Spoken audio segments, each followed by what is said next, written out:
Hello everyone, welcome to DLP Assam. আজিৰ এই ভিডিঅ'টি যদি আপোনালোকে জানিব পাৰিব যে SCRT DLEDৰ যি ৰাউণ্ড 2 এলটমেন্ট সেই এলটমেন্ট কিন্তু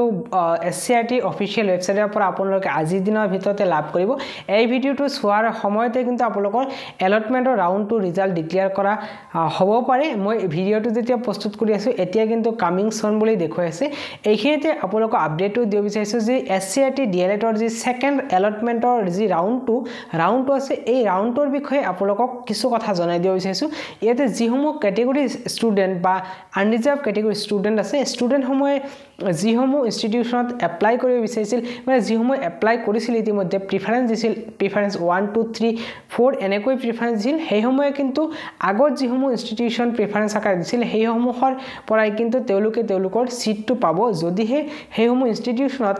সিট ভ্যাকেন্সি খালি আছে আৰু যদিহে তেওঁলোকৰ মাৰ্ক ফুলফিল হৈছে আৰু তেওঁলোকে কিন্তু সিটসমূহ দখল কৰিব পাৰিব বা সিটসমূহ লব পাৰিব। এতিয়া যদিহে কোনোবা ক্যান্ডিডেটস প্ৰাইভেটত যোৱা বছৰ পাইছিল মানে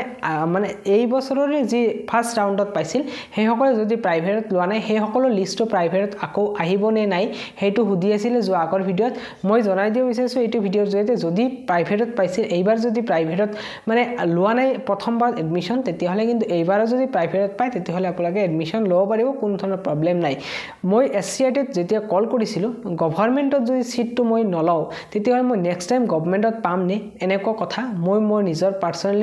পাৰ্সোনাল মেটাৰৰ কাৰণে এইটো কল কৰিছিলো SCRTক মই প্ৰথমবাৰ এডমিশন লব বিচৰা নাছিলো পৰৱৰ্তী সময়ত মই এডমিশনটো ললো যদিও বা মই এডমিশনটো কন্টিনিউ নকৰিব বাবে মই আগৰ ভিডিঅটো কৈছিলো। এতিয়া যদি আপোনালোকে প্ৰথম ৰাউণ্ডত আপোনালোকৰ গভৰ্ণমেন্টত সিট পাইছিল এতিয়া যদি গভৰ্ণমেন্টত প্ৰথমবাৰ নললে এডমিশনটো কিবা কাৰণবশত তেতিয়া হলে কিন্তু আপোনালোকে পুনৰবাৰ গভৰ্ণমেন্টত সিট নাপাব বুলি SCRTৰ তৰফৰ পৰা এনেকৈ মোক কৈছিলে। গতিকে আপোনালোকে যদি গভৰ্ণমেন্ট নাপায় প্ৰাইভেটত সিটটো আহি যাব পাৰে যদিও বা প্ৰাইভেটত নাই তেতিয়া হলে আপোনালোকে প্ৰাইভেটত পাই যাব কোনো ধৰণৰ ডাউট নাই প্ৰাইভেটত সিট পাই যাব কিন্তু গভৰ্ণমেন্টত নাপাব পাৰে SCRTৰ তৰফৰ পৰা এটো জনাইছিল। এতিয়া যিসকলৰ ৰাউণ্ড 2ত নাম আহিব গভৰ্ণমেন্টতে হওক বা প্ৰাইভেটতে হওক আপোনালোকে এডমিশনটো লৈ লওক কিয়নো এতিয়া কম্পিটিশন বহুত বেছি অসমত এতিয়া কম্পিটিশন বহুত বেছি হৈ গৈছে DLED আৰু BEdৰ কাৰণে। এতিয়া আজিৰ দিনৰ ভিতৰতে যদি কোনোবা এটা ইনষ্টিটিউচনৰ কথা ক'বলৈ যাও আচ্ছা গুৱাহাটী ইউনিভাৰ্সিটি BEd এন্ট্ৰেন্স টেষ্টত কিন্তু 15000 প্লাস ষ্টুডেন্টে এপ্লাই কৰিছিলে আৰু বড়োলেণ্ডত কিন্তু 10000 প্লাস ষ্টুডেন্টে এপ্লাই কৰিছিল। ইয়াৰে কথা ক'বলৈ গ'লে গুৱাহাটী ইউনিভাৰ্সিটিত মোটামুটি 3500 মান সিট ভ্যাকেন্সি আছিল বহুত ইনষ্টিটিউচন মিলি টোটাল মোটামুটি 20টাৰ ওপৰত ইনষ্টিটিউচন আছে আৰু যে বড়োলেণ্ডত এটা টোটাল 550টা সিট আছে। এটি SCRT তো এনেকুৱা DLEDৰ কাৰণে বহুত ষ্টুডেন্টে এপ্লাই কৰিছিল। ইয়াৰে বৰপেটা ডিস্ট্ৰিক্টৰ কথা যদি ক'বলৈ যাও মোটামুটি 27ৰ ওপৰত ষ্টুডেন্ট এপ্লাই কৰিছিল। ইয়াৰ ভিতৰত মোৰ ৰেংক আহিছিল ৰেংক নম্বৰ 14 আপোনালোকে নিশ্চয় একবাৰ চাব পাৰে চেক আউট কৰি এতিয়া যেটো লিষ্ট আছে লিষ্টত চালে 17 নম্বৰ পাব কিন্তু যেতিয়া মই এডমিশন ললো তেতিয়া 14 নম্বৰ ৰেংক আছিল। গতিকে এনেকৈ এটা কম্পিটিশনৰ যুগত যদি এপ্লাই সিট এটা পায়ো যদি এপ্লাই গভৰ্ণমেন্ট বা প্ৰাইভেট বুলি ভাবি পইচা অলপ লাগিব বুলি ভাবি নলয় পিছত কিন্তু পস্তাব। মই যোৱা বছৰ এনেকুৱা কৰিছিল যোৱা বছৰ নললো মোৰ 1 ইয়াৰ এটা গেপছ হৈ গল মই এতিয়া মই হেকেন ৰিয়েলাইজ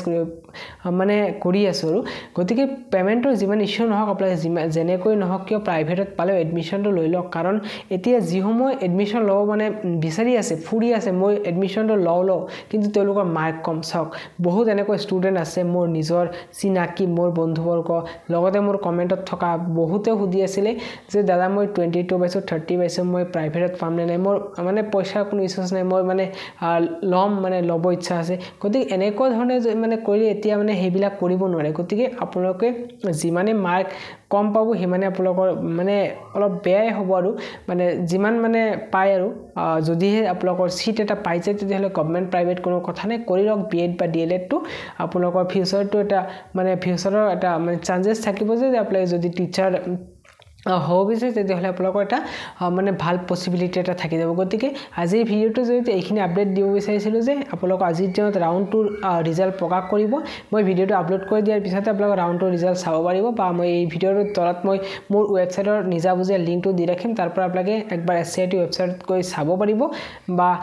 তাৰ পৰা আপোনালোকে লিষ্টটো ডাউনলোড কৰি বা আপোনালোক ডাইৰেক্টলি লগইন কৰিলে দেখাব লগইন কৰিলে আপোনালোকে দেখাব যে যদি আপোনালোকৰ আহিছে তেতিয়া কংগ্ৰেচুলেশ্যন বুলি লিখা থাকিব আৰু যদি একো নাই তেতিয়াহলে আপনি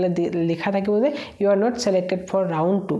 তাৰ পিছত এনেকৈ থাকিব গতিকে আপোনালোকে একবাৰ চেক আউট কৰিব SCRT ওয়েবসাইট যেতিয়া ভিজিট কৰিব তেতিয়া আপোনালোকৰ লগইন বটন আহি যাব আৰু আপোনালোকে লগইন কৰি চেক আউট কৰিব আজিৰ ভিডিঅ' ৰিপৰ্টটো এনেকুৱা ধৰণৰ কন্টেন্টৰ ভিডিঅ' বা আগলৈ এক্সাম ওৰিয়েন্টেড আপোনালোকৰ সাপোৰ্ট এইটো চেনেলৰ জৰিয়তে পাব DLP আসামক সাপোৰ্ট কৰিব আৰু আপোনালোকে সাবস্ক্ৰাইব বটনটোত ক্লিক কৰি দিব ভিডিঅ'টো সমাপ্ত কৰিছো থ্যাংক ইউ